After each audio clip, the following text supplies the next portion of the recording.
So this is a simple pasta dough that you can use for any hand-rolled pasta.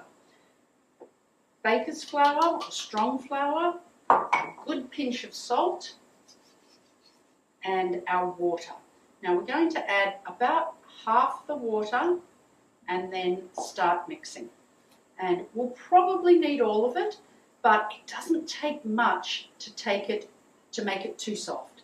So the last half we're going to add a little at a time and just keep mixing, and we'll stop when it comes together.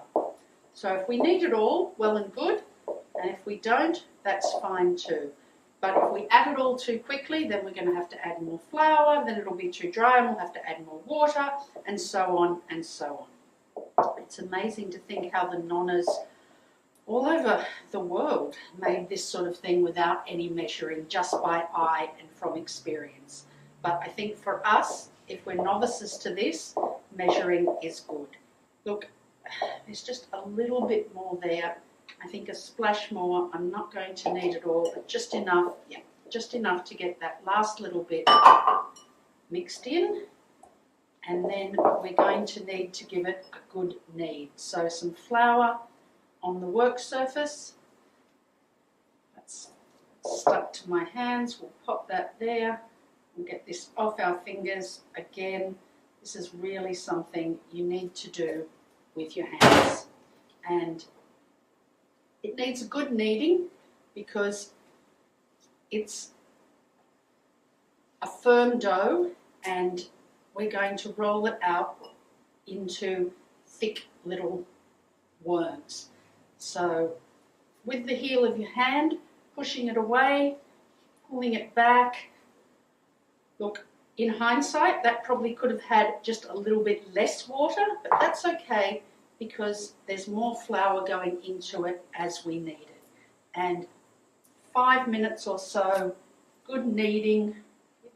So there we go. I think the magic number's somewhere between 3 minutes and 5 minutes. You will actually feel the difference. It's no longer sticky and it's a lot stretchier than it was. It's a lot smoother than it was. That's fine. Now we're going to roll it up with some plastic wrap and put it aside for at least an hour. You can do this the day before. Just take it out of the fridge a little while before you're ready to roll it. So into the fridge with this guy. So after our dough's been resting for at least an hour, as I said, it could be overnight, we're going to dust half a workbench and a plate. And we're going to break off roughly walnut-sized pieces. It's a rustic pasta. You don't need to be too precise. About that big, and on the part that's not floured, because we don't want it to slip, but we don't want it to stick either. So if it starts to stick, we'll use some of that flour, and we're just rolling it out under the palms of our hands into a long worm.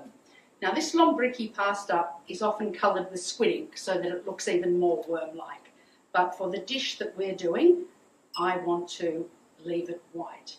Now it will keep springing back, but get it into a nice, long, thin worm and then cut it off into about 4 or 5 centimetre pieces and then roll each one of those, either on the board again or just between the palms of your hands, and then in a little flour and onto the plate.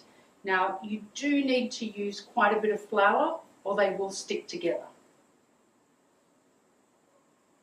And rustic, worm-like. Some are thick, some are thin, just like the worms in your garden.